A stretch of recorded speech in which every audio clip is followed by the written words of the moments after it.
நம்ம கடையிலேருந்து வாங்கி குடிக்கிற ஸ்ப்ரைட்டு வீட்டில் ட்ரை பண்ணி பார்த்துருக்கீங்களா? இல்லாட்டி கண்டிப்பாக இந்த வீடியோ பார்த்து ஒரு தடவை ட்ரை பண்ணி பாருங்கள். கிட்டத்தட்ட அதே டேஸ்ட்டோட நம்மளுக்கு எந்த கெமிக்கலும் இல்லாமல் ரொம்ப சூப்பராக ரொம்ப ஃப்ரெஷ்ஷாக எப்படி ஸ்ப்ரைட் வந்து வீட்டில் பண்ணி எடுக்கலான்னு பார்க்கலாம்.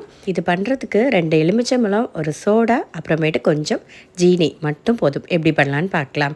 2 எலுமிச்சம்பழம் எடுத்துக்கோங்க. இந்த மாதிரி பச்சை கலரில் இருக்கிறதா பார்த்து எடுத்துக்கோங்க. இப்போ இதை வந்து இந்த கிரேட்டரில் வச்சுட்டு நம்ம இந்த ஸ்கின்னை மட்டும் பீல் பண்ணி எடுக்க போகிறோம். நம்ம உள்ளே இருக்கிற அந்த ஜூஸ் வந்து இப்போ நம்மளுக்கு தேவையில்லை. அந்த எசன்ஸ் பண்ணுறதுக்காக ஃபஸ்ட்டு ஃபுல்லாக இந்த க்ரீன் கலரில் இருக்கிற எல்லா சைடுமே நல்லா கிரேட் பண்ணி இந்த மாதிரி ஒரு இது வச்சு எடுத்துக்கோங்க. அந்த ஃப்ளேவர் வந்து நம்ம எடுக்க போகிறது இந்த பச்சை கலரில் இருக்கிற எலுமிச்சம்பழத்துலேருந்து தான் எடுக்கணும். இல்லாட்டி நம்ம பழுத்த பழத்துலேருந்து எடுத்தால் வந்து அது கரெக்டாக டேஸ்ட் வராது. இப்போ வந்து பார்த்திங்கன்னா ரெண்டையுமே நல்லா இந்த மாதிரி அந்த ஒயிட்டு தெரிகிற வரை நல்லா கிரேட் பண்ணி எடுத்தாச்சு.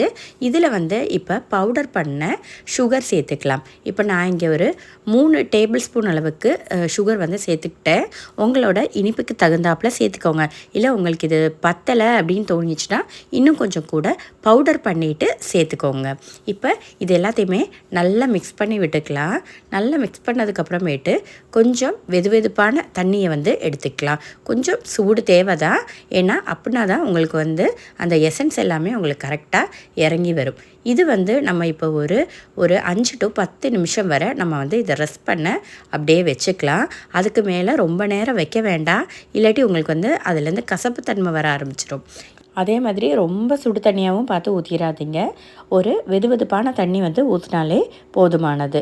இப்போது இந்த எக்ஸ்ட்ராக்ட் எல்லாமே நல்லா வந்து உங்களுக்கு வந்து ரெடியாகி வந்துருச்சு. இப்போ இதை வந்து நம்ம வந்து ஒரு ஜல்லடை வச்சு நல்லா இதை வந்து ஸ்ட்ரெயின் பண்ணி எடுத்துக்கலாம்.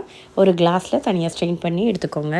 இதில் வந்து கிட்டத்தட்ட நம்மளுக்கு வந்து ஒரு 2 to 3 கிளாஸ் நம்ம சாதாரண நார்மல் டீ குடிக்கிற கிளாஸில் 3 கிளாஸ் வரை நம்ம வந்து இதை ரெடி பண்ணி எடுத்துக்கலாம்.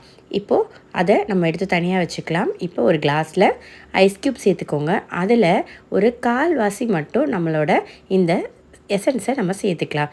இப்போ இதில் ஒரு டீஸ்பூன் அளவுக்கு நம்ம வந்து லைம் ஜூஸ் சேர்த்துக்கலாம். அது கூட இப்போ வந்து நான் இப்போ இங்கே பிஸ்லரியோட சோடா எடுத்திருக்கேன்.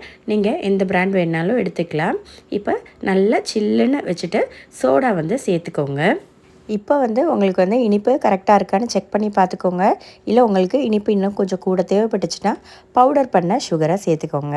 அவ்வளோதான், நம்மளோட ரொம்ப ரொம்ப சிம்பிளாக ஒரு ஸ்ப்ரைட்டு வீட்டிலையே பண்ணியாச்சு.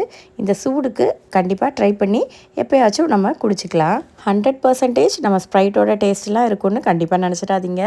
நம்ம கிட்டத்தட்ட நம்மளுக்கு வந்து ஒரு ரெஃப்ரெஷிங்காக ஒரு குடித்த மாதிரி நம்மளுக்கு ஒரு ஃபீல் கண்டிப்பாக இருக்கும். கிட்டத்தட்ட அந்த டேஸ்ட்டுமே நம்மளுக்கு கிடைக்கும். ட்ரை பண்ணி பாருங்கள். வீடியோ பிடிச்சா லைக் பண்ணவும் நம்ம சேனலை சப்ஸ்கிரைப் பண்ணவும் மறந்துடாதீங்க. பாய்.